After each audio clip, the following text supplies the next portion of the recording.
하나님의 그 말씀이 오늘도 우리에게 경험되어지는 시간이 되게 하셔서 우리가 하나님의 사람으로서 세상을 살아갈 때 하나님의 살아계심을 온전히 드러낼 수 있고 또한 하나님의 영광을 우리가 나타낼 뿐만 아니라 우리들의 삶을 통해서 하나님 살아계심을 보일 수 있는 그러한 성도들의 삶이 되기를 원합니다.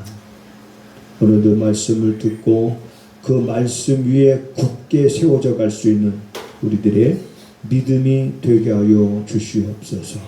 성령님께서도 이 시간 말씀을 들을 때 도사 깨닫지 못하는 이들이 없도록 도우시기를 간절히 원하옵고 예수님의 이름으로 기도하옵나이다. 아멘. 아멘.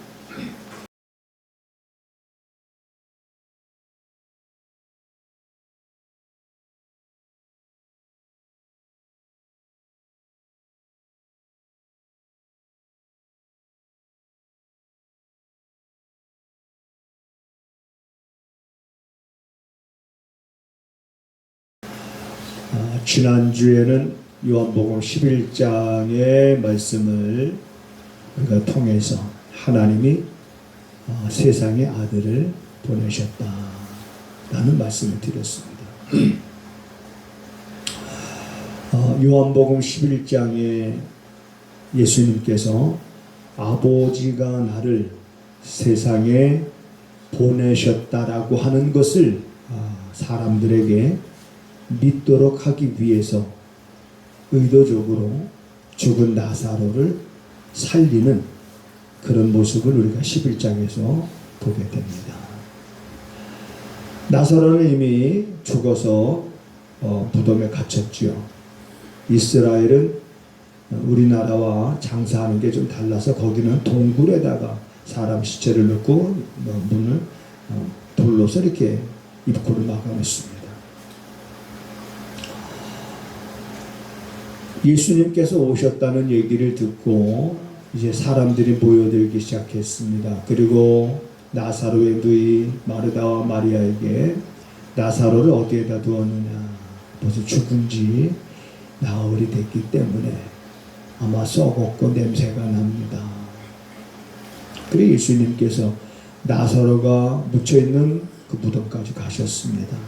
그러자 많은 사람들이 예수님이 가는 곳을 향해서 같이 갔습니다. 거기서 예수님께서 하셨던 말씀이 저 돌문을 열어놔라, 옮겨라. 예수님 나사로가 이미 죽은 지 오래됐기 때문에 도무지 납득할 수 없는 예수님의 말씀입니다. 돌문을 옮겨서 뭘 어쩌시려고 하시는 걸까? 예수님께서 죽은 나사로를 다시 살리실 거라고 믿는 사람은 하나도 없었습니다. 상상도 못했습니다. 또 그런 상상을 사람은 할 수가 없습니다. 그런데 예수님께서 그 나사로를 장사했던 무덤의 돌을 옮겨놓으라. 옮겨놨어요. 사람들의 관심이 집중되지 않겠습니까? 예수님께서 말씀하시고 그리고 예수님께서 기도하시는데 뭐라고 기도하시냐면 예수님께서 이렇게 기도하십니다. 여기에 이렇게 둘러선 무리들을 위함이니. 얼마나 많은 사람들이 그 주위에 모였겠습니까? 그래 예수님이 여기 둘러서 있는 무리들을 위함이니 아버지께서 나를 세상에 보내신 것을 저희로 믿게 하려 함이니이다 하시고 가라사대 큰 소리로 나사로야 나와라 하니까 죽은 나사로가 수족을 동인 채로 그 무덤에서 나오는 걸 보고 사람들이 깜짝 놀라지 않습니다. 나사로가 죽었던 나사로가 살았다는 것도 삽시간에 그 근처에 소문이 났을 것이고, 예수님께서 죽은 나사로를 살린 목적은 하나입니다. 아버지가 나를 세상에 보내셨다라고 하는 것을 사람들에게 믿게 하시려고. 그래서 요한복음에 보면 아버지가 나를 보내셨느니라 라는 말을 예수님께서 직접 몇 번 정도 말씀하시냐면 한 3번 정도, 쉬운 3번 정도 예수님이 직접 말씀하십니다. 아버지가 나를 보내셨느니라. 아버지가 나를 보내셨느니라. 그리고 요한복음 17장으로 넘어가면 17장은 예수님께서 십자가에 달리시기 전에 이제 예수님이 기도하시는 내용이 담겨져 있는 게 요한복음 17장입니다. 그런데 그 17장에 보면 예수님께서 뭐라고 기도하시냐면 이런 기도하십니다. 아버지여, 저희들로 하여금, 거기 성경에는 세상으로 하여금 이렇게 기록이 되어 있습니다마는 저들로 하여금 아버지가 나를 세상에 보내셨다는 것을 믿게 하시옵소서 하면서 간절히 예수님이 기도하는 그런 내용이 요한복음 17장에 기록이 되어져 있습니다. 아버지께서 나를 세상에 보내셨느니라. 구약은 뭐냐? 구약은 결국 예수님, 아버지께서 예수님을 아들을 세상에 보내시겠다고 약속한 것이 구약입니다. 구약은 앞으로 예수님께서 오실 것이다 라는 것을 말하고 있는 것이 구약인 거예요. 구약의 모든 선지자들이 거기에 초점을 맞춰서 예수가 오실 것이다, 오실 것이다, 오실 것이다 그들이 선포하고, 예수가 오심을 보고 죽었어요? 못 보고 죽었어요? 못 보고 죽었어요. 구약의 사람들은 예수님이 오실 것이다, 오실 것이다 라는 말을 선지자들의 입술을 통해서 하나님이 선포하셨습니다. 그렇게 선포했던 선지자들조차도 예수님 오신 것을 보지 못하고 구약 사람들은 다 그냥 죽었습니다. 그러면 언제 예수님이 오시느냐? 그건 우리도 사실은 알지 못하는 거지만 하나님께서 정하신 때가 있습니다. 하나님이 정하신 때를 여러분이나 제가 알 수가 없습니다. 그게 이제 우리 사람들의 한계입니다. 알 수가 없어요. 그렇지만 분명히 오시리라고 말씀하셨기 때문에 오시리라는 소망을 갖고 사람들은 살다가 죽는 그 순간에도 그 소망을 놓지 않고 죽는 거예요. 그래서 구약의 사람들은 예수님이 오시리라는 말씀을 그들은 마음에 품고 예수님 오시는 것을 보지 못하고 죽었지만, 우리 신약의 사람들은, 여러분과 저는 이미 예수님이 오실 것이다 라고 하는 것은 과거가 됐습니까? 현재가 됐습니까? 미래가 됐습니까? 이미 그건 과거가 된 거예요. 그러니까 우리는 이루어진 것을 우리는 보고 믿는 거예요.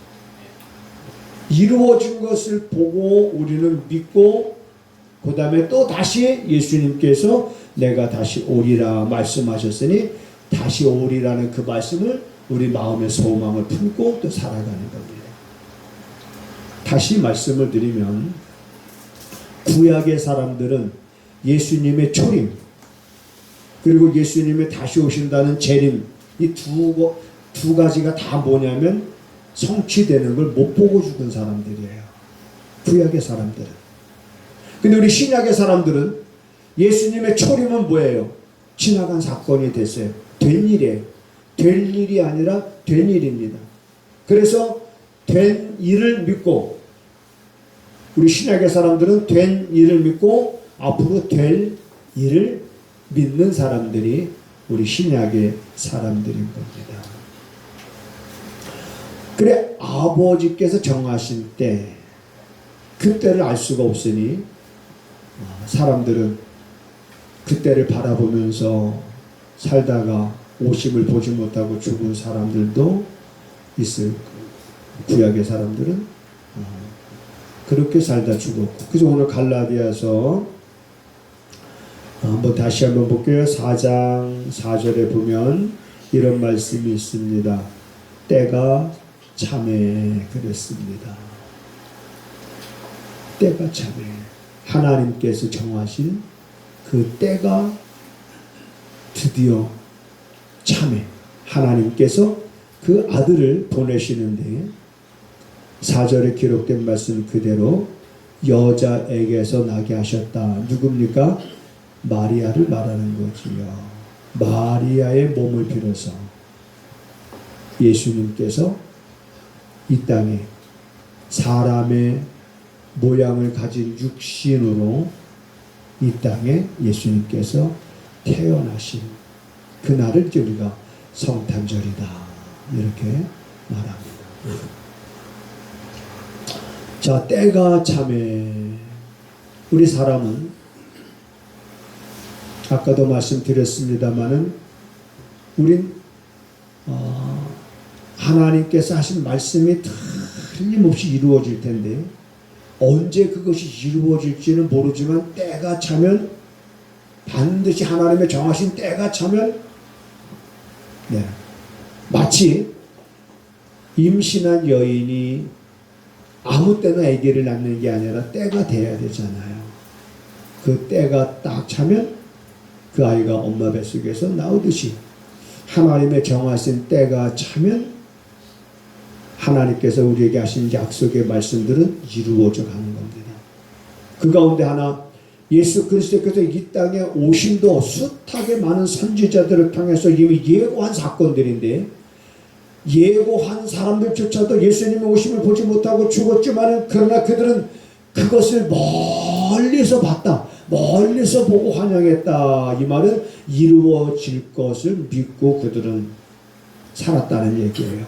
보지 못했지만 그 약속의 말씀대로 성취되는 건 보지 못했지만 그러나 그들은 그것을 믿고 살았다는 얘기입니다.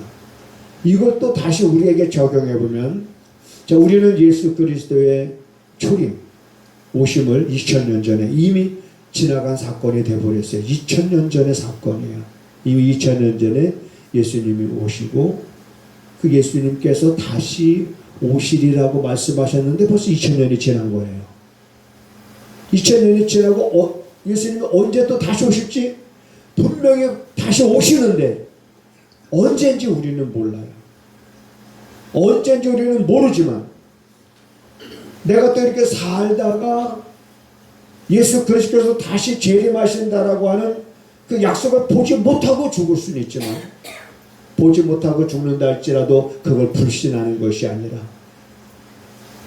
내가 그 약속이 성취되어지는 것을 보지 못하고 죽지만은 그러나 때가 되면 반드시 그분이 오실 것이다라는 그 믿음을 마음에 품고 우리가 사는 거예요. 그러다가 그날이 되면 우리들은 다시 새로운 생명으로 주님, 때로는 우리가 주님을 영접하게 되는, 성경에서 이렇게 말합니다. 호련히 변화돼요. 산자들도, 먼저 죽은 자들 뿐만 아니라 산자들도 호련히 변화되어 공중에서 주를 보게 되리니. 이것이 우리 기독교의 핵심입니다. 이것을 부인하는 단체들은 아무리 사랑이 많다 그래도 여러분 절대로 속지 말아야 될 것은 예수 그리스도께서 마리아를 통해서 이 땅에 육신을 입고 오셨다는 것과 그는 참 하나님이시라는 이 사실을 믿지 않는 단체는 여러분 이단입니다. 아무리 그들이 우리에게 간을 빼줄 정도로 우리한테 친절하고 우리한테 사랑을 베풀고 우리한테 모든 걸 다 준다 할지라도 그러나 그 속에는 음흉한 그러한 유혹이 있는 거예요. 이단이에요. 성경에서 분명히 못을 받고 있습니다. 예수 그리스도께서 육체로 임하심을 부인하는 자들마다 적그리스도의 영이 아니뇨. 오늘날에는 얼마나 많은지 모릅니다. 너무나도 많습니다. 그래서 우리는 그것이 가짜인지 진짜인지를 분별할 수 있는 하나의 기준이 됩니다. 자, 그러면 하나님께서 때가 참에 아들을 보내셨어요. 예수 그리스도가 이 땅에 초림 오셨을 그때 우리가 살고 있는 세상은 어떠한 상황이었을까? 성경은 이렇게 말합니다. 베드로전서 1장 20절에 보면 말세에 너희를 위하여 나타나셨느니라. 언제 너희를 위하여 나타나셨다고 말하고 있습니까? 말세에. 한번 찾아볼게요. 베드로전서 1장, 히브리, 야고보, 그리고 베드로전서 1장 20절인데 한번 같이 읽어보겠습니다. 시작. 그는 창세 전부터 미리 알리신 바 된 자나 이 말세에 너희를 위하여 나타내신 바 되었으니. 그는 창세 전부터, 이 창세전이라는 것은 세상이 창조되기 전부터 이미 하나님의 계획 속에 이미 알리신 바 됐단 말이에요.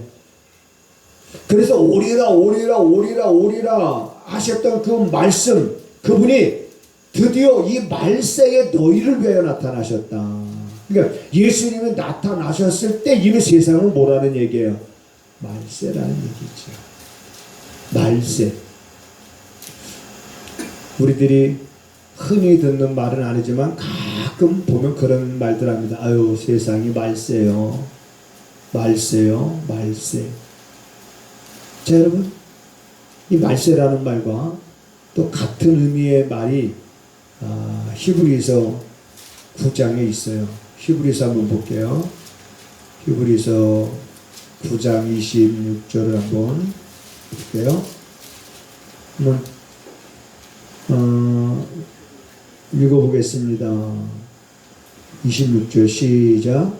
그리하면 그가 세상을 창조할 때부터 자주 고난을 받았어야 할 것이로되 이제 자기를 단번에 제사로 드려 죄를 없게 하시려고. 언제? 예수님이 언제 나타나셨다고요? 세상 끝에. 왜 세상 끝에 오셨어요? 세상 끝에 오셔서 뭘 어떻게 하시려고? 여기서 보면 죄를 없게 하시려고. 그러니까 너희를 위하여 말세에 나타나셨다. 그 우리를 위하여 뭘 위하는 건데? 우리를 무엇을 위하여? 너희를 위하여. 우리를 위하여 뭘? 죄를 없이 하시려고. 죄를 정결케 하시려고. 언제? 세상 끝에.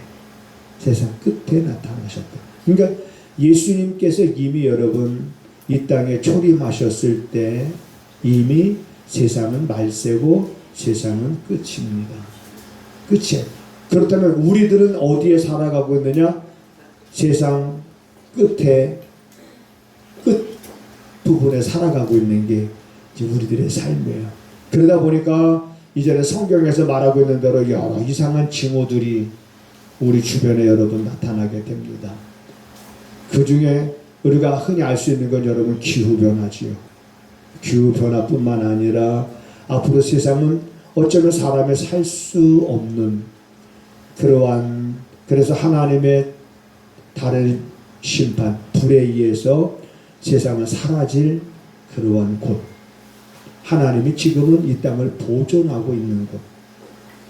불사르기 위하여 잠시 하나님이 보존하고 있는 것. 경건치 않은 자들의 심판과 멸망의 그날까지 하나님이 세상은 잠시 보존하고 있는 것. 그래서 이 보존하고 있는 이 기간을 우리는 은혜의 시대라 이렇게 말합니다. 그래서 사람들은 우리가 살고 있는 시대를 은혜의 시대라 이렇게 말합니다. 그러니까 왜 은혜의 시대라고 말하는지를 명확히 우리는 알아야 됩니다. 왜 은혜의 시대냐? 하나님이 보존하고 있는 거기 때문에. 자, 히브리서 여러분 1장을 한번 보겠습니다. 자, 우리 히브리서 1장, 자, 1절을 한번 볼게요. 히브리서 1장 1절에 보면 옛적에 선지자들로 여러 부분과 여러 모양으로 우리 조상들에게 말씀하신 하나님이, 그렇죠. 옛적인 하나님은 여러 부분과 여러 모양으로 우리 조상들에게 하나님이 말씀하셨어요. 뭐라고 말씀하셨느냐? 이 모든 날 마지막에 아들로 우리에게 말씀하셨으니, 아들로 우리에게 말씀하셨다. 아들을 보내셨다는 거예요. 아들을 보내시면서 하나님은 이제는 친히 아들을 보내시면서 말씀하신 거예요. 언제? 이 모든 날 마지막에. 그러면 여러분, 이 모든 날 마지막이라는 말과 말세에 너희를 위하여 나타나셨다라고 하는 이 말세라는 말과 세상 끝에 나타나셨느니라라고 하는 세상 끝이라는 말은 같은 의미입니다.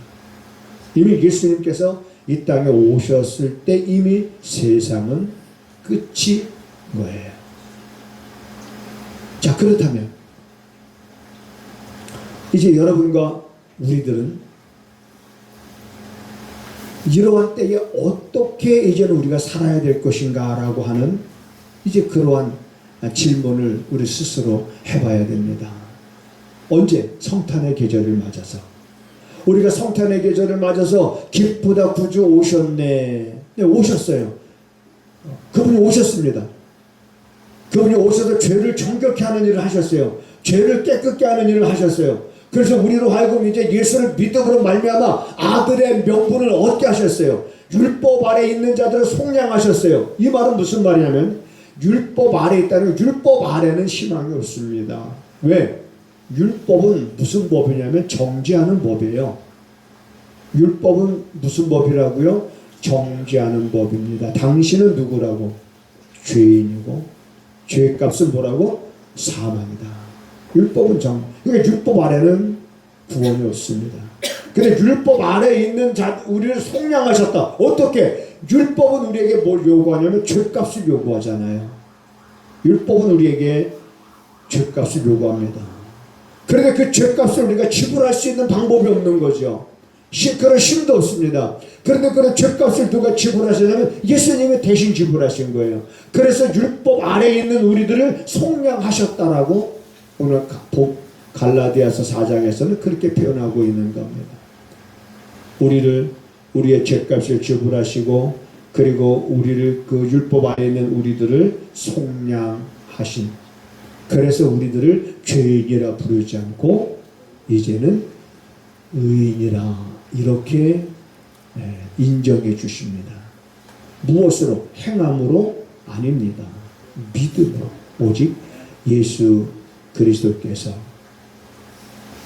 세상 마지막 때, 말세에, 세상 끝에 오셔서 죄를 정결케 하는 일을 하셨다는 것은 죄값을 지불하시고 그 죄 아래 갇혀있는 자들을 건져내셨다. 구원이라는 말은 건져내다, 그런 뜻이 있는 거예요.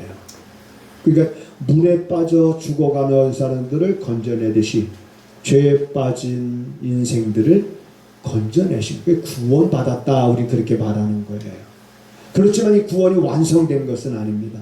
이 구원의 완성은 주님이 오실 때 이 구원은 완성이 되는 것이기 때문에 우리는 지금 그래서 하나님의 구원받은 백성으로서, 구원받은 성도로서, 하나님의 사람으로서 우리는 그럼 어떻게 우리는 이 땅에서 살아가야 되느냐.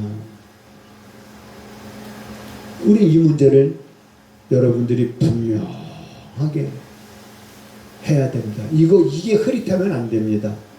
성탄의 계절을 맞아서 12월 달 되면 아무래도 평일보다는 많은 사람들이 카드도 보내면서 기쁘다, 구주 오셨네, 메리 크리스마스, 다 누구나 다 메리 크리스마스, 메리 크리스마스 그러면서, 근데 물론 너무나 감격적이고 너무나 감동적이고 너무나 감사해야 될 일이지만, 그런 감동과 감격과 그런 감사할 일들이 나한테 차고 넘친다라고 하면 두말할 것 없이 우리는 좋은 일이지만, 아무런 생각 없이 메리 크리스마스 한다든지, 아무런 상황, 내 삶을 돌아보거나 내 삶을 진단하거나 내가 어떤 곳을 향해서 가고 있는지 점검해 보지도 아니하고, 우리가 성탄의 계절을 그냥 지나갈 것이 아니라 우리는 이 성탄의 계절에 세상 끝에 오셨고 마지막 때 오셨고 말세에 나타나셔서 우리의 죄값을 지불하시고 우리를 속량하신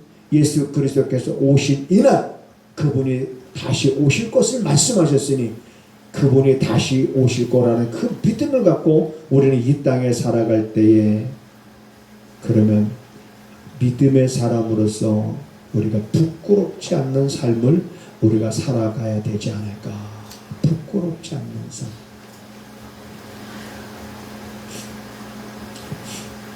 여러분,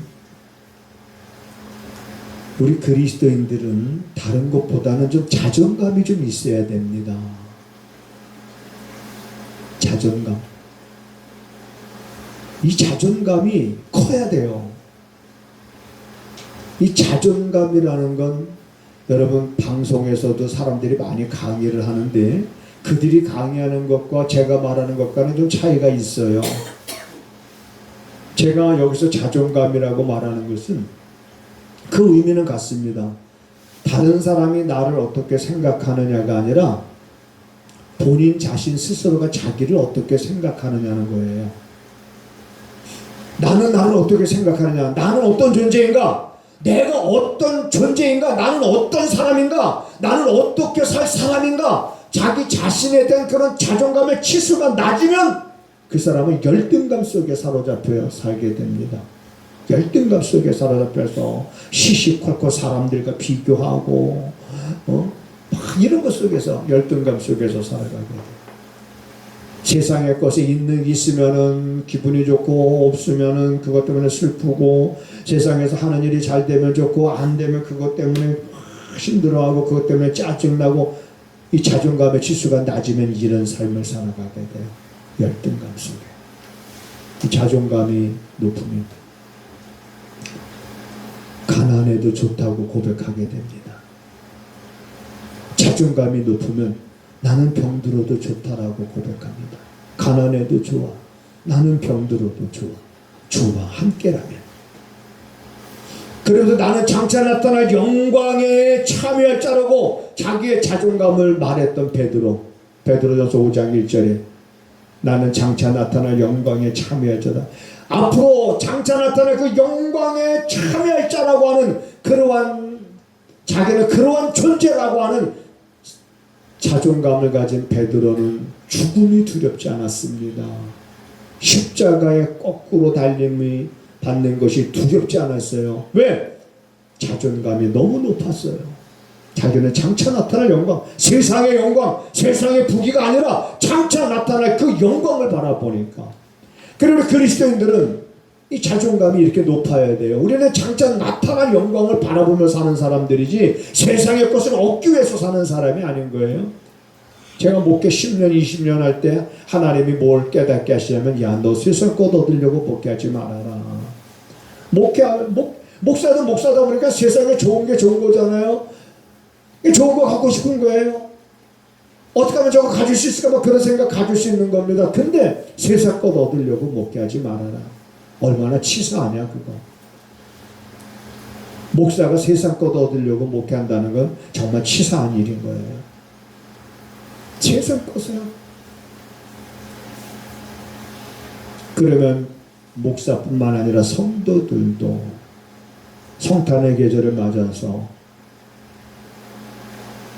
정말 때가 차니까 하나님이 숱한 선지자들에게 여러 모양과 여러 부분으로 말씀하시던 것이 이루어졌는데, 그럼 앞으로 예수님 또 재림하실 것도 틀림없이 이루어질 텐데, 그러면 그 때를 바라보면서 우리의 자존감을 우리가 좀 높이 갖고, 뭐 세상 것 때문에 여러분 근심하고 걱정하고 염려할 것이 아니라 그런 걸 우리가 헤쳐나가면 되는 거예요. 그런 건 우리가 하나님 앞에 기도하면 돼요. 하나님 응답해 주신 하나님이시잖아요. 그리스도인으로서 우리는 이 성탄의 계절에 자 정말 부끄럽지 않는 그리스도인이 여러분 될 수 있기를 주님의 이름으로 부탁을 드립니다. 그리스도인이다라는 자존감. 그리스도인이다. 한번 따라서 해보세요. 나는 그리스도인이다. 그리스도인이란 바로 그리스도처럼 말하고 그리스도처럼 행동하고 그리스도처럼 생각하고 그리스도처럼 그 발자취를 따라가는 게 바로 그리스도인인 거예요. 우리는 바로 그러한 이 성탄의 계절에 우리가 그리스도인이라는 걸 잊어버리지 말고 그 말씀에 다시 한번 뿌리를 깊숙이 내리면서 그때를 또한 우리가 바라보면서 우리 함께 살아갈 수 있기를 주님의 이름으로 부탁을 드립니다. 성탄의 계절입니다. 하나님께서 아들을 세상에 보내시고 또 예수님이 땅에 오셔서 아버지가 나를 보내셨다는 것을 믿게 하기 위해서 죽었던 나사로까지 살렸던 이러한 말씀들을 우리가 되새기면서 하나님의 사랑과 예수 그리스도의 대속의 은혜를 힘입어 우리가 세상을 살아갈 때 힘 있는 능력 있는 그런 삶을 살아갈 수 있는 성도들이 되게 하여 주시옵소서. 우리가 하나님 앞에 귀한 예물을 드립니다. 우리의 생명도 달라시면 아마 십자가 앞에 내놓을 수 있는 그런 믿음으로 우리가 하나님 앞에 11조 예물을 구분하고 또한 감사 예물과 선교 예물을 드리오니 하나님 기쁘게 흠명하시며 이 예물이 쓰여지는 곳곳마다 하나님의 놀라운 역사로 인하여 풍성한 열매가 맺어지게 하시옵소서. 지금은 우리 구주 예수 그리스도의 은혜와 우리 아버지 하나님의 무한하신 사랑하심과 성령의 감화 감동 역사 위로 교통하심이 사랑하는 성도들의 발걸음과 그리고 저들이 손으로 행하는 모든 일 가운데 지금부터 영원하기를 간절히 축원하옵나이다. 아멘. 아멘. 아멘.